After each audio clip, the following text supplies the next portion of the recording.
नमस्कार साथियों, Hindi with KD Sharma online platform में आपका हार्दिक स्वागत है। आशा करता हूँ आप सभी बहुत अच्छे होंगे, पढ़ रहे होंगे, अध्ययन कर रहे होंगे। इसी अध्ययन अध्यापन की श्रृंखला में आज की क्लास बहुत ही शानदार होने वाली है, जो सभी आगामी प्रतियोगी परीक्षाओं में बहुत बेहतर साबित होगी।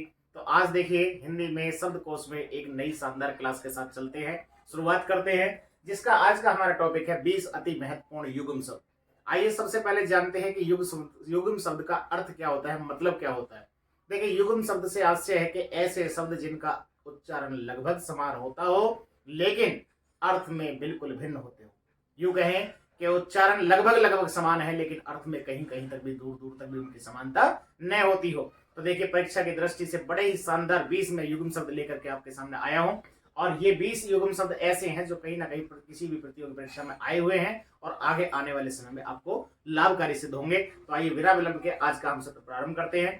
तो आज का हमारा टॉपिक है, प्रकरण है 20 अति महत्वपूर्ण युग्म शब्द। युग्म का अर्थ होता है जोड़ा। इससे क्वेश्चन कैसे आएगा, आपको परीक्षा की दृष्टि से सबसे इंपॉर्टेंट एक ही बात समझनी है और जाननी है कि किसी परीक्षा में क्वेश्चन कहां से और कैसे पूछा जाता है, उसका ढंग क्या होता है। जिस दिन आप ये जान गए तो आपकी परीक्षा में निश्चित ही सफलता हासिल होगी, या मैं दावे के साथ कह सकता हूं। तो आप क्वेश्चन को समझिए। वो पूछेगा कि निम्नलिखित में से दिए गए युग्म शब्द का अर्थ है, जैसे अजिर और अजर शब्द दे देगा कि दिए गए युग्म शब्द के अर्थ हैं। तो 4 विकल्प में से बताना है कि अजिर का अर्थ क्या है और अजर का अर्थ क्या है, क्योंकि शब्द ही किसी भाषा के प्राण होते हैं। बिना शब्द ज्ञान के हम बिल्कुल अज्ञान हैं और इसका अर्थ का अनर्थ करते हैं। तो पहला ही शब्द है अजर और अजिर। देखिए, रामचरितमानस में एक चौपाई आती है, मंगल भवन अमंगल हारी, द्रोह दशरथ अजिर बिहारी। वहां उस चौपाई में अजर नहीं है, अजिर है। अब यही शब्द है अजर। ए का अर्थ है नहीं और जर का अर्थ है जो बूढ़ा न हो सके, अर्थात अजर का अर्थ है जो बूढ़ा न हो सके। और जबकि अजर का अर्थ क्या है, आंगन। अजर का अर्थ क्या है, आंगन। अगला दिया है अतल और अतुल। देखिए, अतल का अर्थ क्या होता है, तलहीन। अतल का अर्थ है तलहीन और अतुल का अर्थ है जिसकी तुलना न की जा सके, जिसकी तुलना न की जा सके। अगला युग्म शब्द दिया है अन्न और अन्य। देखिए, अन्न का अर्थ है अनाज। अन्न का अर्थ क्या है, अनाज। चना, गेहूं, मटर, ये जो अन्न है उसकी बात है। और दूसरा अन्न जो है उसका अर्थ क्या है, दूसरा। क्या है, दूसरा। इसी प्रकार से अगला युग्म शब्द दिया है अब्ज और अब्द। अब्ज और अब्द। देखिए, अब्ज का अर्थ है कमल। कमल को पंकज भी कह सकते हैं। आपको एक क्लास में मैंने बताया था कि जिन शब्दों के अंत में जय प्रत्यय रूप में लगता है उसका अर्थ अधिकतर क्या होता है, जन्म होना या पैदा होना। अंडज, स्वेदज, उद्भिज, जलज। तो वहीं पे अब्ज का अर्थ क्या है, कमल या जलज कह सकते हैं। और अब्द का अर्थ क्या है, वर्ष। अब्द का अर्थ क्या है, वर्ष। कैसे, शताब्दी। सत का अर्थ है 100 और अब्द का अर्थ है वर्ष, अर्थात 100 वर्ष के समय को क्या कहते हैं, शताब्दी। देखिए, अगला युग्म शब्द दिया है अरबी और अरबी। देखिए, अरबी जो है कंद है। हल्दी, अदरक, आलू, केसर, लहसुन, प्याज, अरबी, ये सभी क्या है, भूमिगत तने के रूपांतरण है। उसी में अरबी क्या है, कंद प्रकार का तने का रूपांतरण है। और अरबी क्या है, अरब देश की भाषा है। अरब देश की भाषा है जिसमें कुरान भी लिखी गई है। अगले युग्म शब्द की बात करते हैं। अगला लिखा है अली और अली। बड़ा ही शानदार युग्म शब्द है, अभी पैट की परीक्षा में भी आया था। तो अली का अर्थ होता है भोरा और अली का अर्थ क्या है, सखी। देखिए, अली में भी क्या है, दीर्घ ई है और सखी में भी क्या है, दीर्घ ई है। एक को याद कर लीजिए, दूसरा स्वतः ही याद हो जाएगा। तो अली का अर्थ क्या है, भोरा या भ्रमर या सठपद, और अली का अर्थ क्या है, सखी। अगले युग्म शब्द की बात करते हैं। अगला है अवधि और अवधि। देखिए, अवधि क्या है, एक नियत समय। अवधि क्या है, नियत समय। 4 दिन की अवधि, 5 वर्ष की अवधि, 6 वर्ष की अवधि, वो एक नियत समय अवधि है, जैसे हम ड्यूरेशन भी कहते हैं। और अवधि क्या है, भाषा है, अवध देश की भाषा है जिसमें तुलसीदास ने रामचरितमानस लिखा था। अगला बात करते हैं अवलंब और अविलंब। देखिए, अवलंब का अर्थ है सहारा। अवलंब का अर्थ क्या है, सहारा। और अविलंब का अर्थ है शीघ्र। अविलंब का अर्थ क्या है, शीघ्र। कि अविलंब अपने उपस्थित हो जाइए या अविलंब क्लास में को ज्वाइन कर लीजिए। अगला दिया है अंश और अंश। बड़ा ही शानदार वाक्य युग्म शब्द दिया हुआ है। और अंश का अर्थ होता है भाग।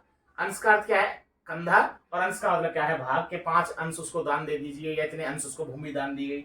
अगले युग्म शब्द की बात करते हैं। अगला है अगम और आगम।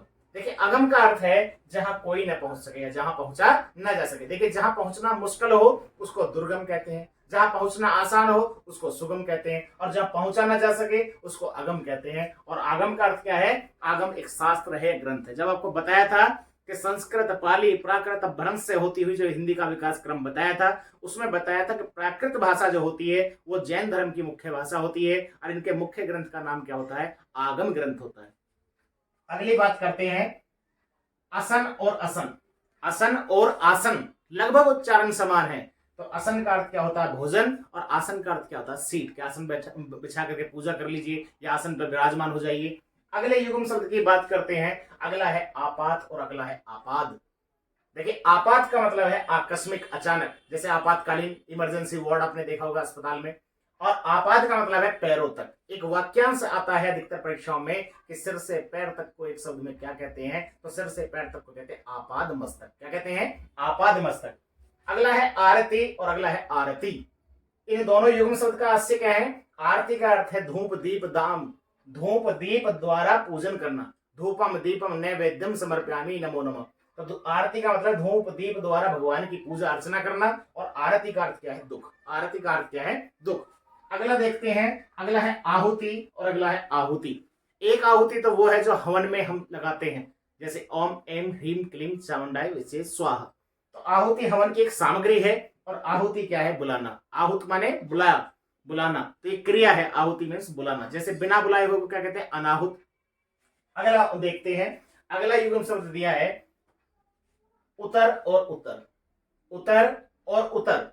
देखिए उतर का अर्थ है नीचे आ जाना। भैया पेड़ से नीचे उतर जाओ, सीट से नीचे उतर जाओ। तो उतर का मतलब नीचे। और उत्तर का अर्थ क्या है? जवाब। उत्तर का अर्थ क्या है? जवाब के किसी भी आपको बड़े के सामने उत्तर नहीं देना है या आपको सही बात का उत्तर दे देना चाहिए। उत्तर का अर्थ है जवाब। अगले युग्म शब्द की बात करते हैं कली और कली। देखिए कली का अर्थ है कलयुग। अभी कलयुग तो चल रहा है। कली का अर्थ क्या है? कलयुग। और कली का अर्थ क्या है? अनखिला फूल। अनखिला फूल जिसे आप बड़ कहते हैं, फूल की एक अवस्था है फूल बनने से पहले ही। अगला है कोश और अगला दिया है कोश। देखिए इस कोश का अर्थ है जिसमें तालव्य से है और एक जगह मूर्धन्य से है। तो कोश का अर्थ है शब्दों का संग्रह। शब्दों का संग्रह। और साथियों आपसे रिक्वेस्ट है, निवेदन है कि यदि आप हिंदी भाषा में पकड़ बनाना चाहते हैं और किसी भी भाषा में पकड़ बनाना चाहते हैं, चाहे वो हिंदी है, चाहे इंग्लिश है, चाहे संस्कृत है, आपका शब्दकोश प्रबल होना चाहिए, शब्दकोश मजबूत होना चाहिए। जितना आपके पास शब्दकोश अच्छा होगा उतनी ही आपकी भाषा पर पकड़ बहुत अच्छी होगी। धारा प्रभाव आप बोल सकते हैं, रुकेंगे नहीं। अगला है कोश। कोश का अर्थ है खजाना। कोश का अर्थ क्या है? खजाना। अगले युग्म शब्द की बात करते हैं। अगला है कोर और अगले कौर। कोर का अर्थ है सिरा और दूसरे कोर का अर्थ है निवाला। कि एक कोर मुझे भी खिला दीजिए या एक कोर उसको दे दीजिए। ठीक है, गरीबों को कोर मिलता नहीं। तो कोर का अर्थ है निवाला और कोर का अर्थ क्या है? सिरा। आगे देखते हैं कि कृपण और एक है कृपाण। देखिए कृपण का अर्थ होता है कंजूस, माइजर। कृपण का अर्थ क्या है? कंजूस। और कृपाण का अर्थ क्या है? खड़ग, तलवार, चंद्रहास।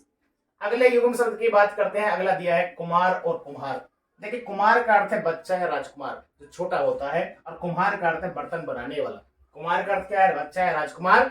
और दूसरा क्या है? कुम्हार का मतलब बर्तन बनाने वाला। तो साथियों आज की इस बेहतरीन और शानदार क्लास में हमने 20 अति महत्वपूर्ण युग्म शब्द को जाना जो आगामी किसी भी प्रतियोगी परीक्षा में, चाहे वो यूपी पुलिस की हो, चाहे एसआई की हो, चाहे गन्ना पर्यवेक्षक की हो, चाहे टीए की हो, किसी भी एग्जाम में ये निश्चित यहाँ से एक प्रश्न आपका बनता है। इनको याद करिए। तो आज हमने 20 अति महत्वपूर्ण युग्म शब्द को जाना। अगले इससे भी शानदार 20 युग्म शब्द के साथ नेक्स्ट क्लास में मिलेंगे। तब तक आप इनका अध्ययन करते रहिए। और किसी प्रकार का कोई भी आपकी शंका है तो कमेंट बॉक्स के माध्यम से अवश्य पूछिए। और इसी प्रकार की नेक्स्ट वीडियो प्राप्त करने के लिए चैनल को लाइक करें और सब्सक्राइब करें। धन्यवाद। Thank you. आपका दिन शुभ हो।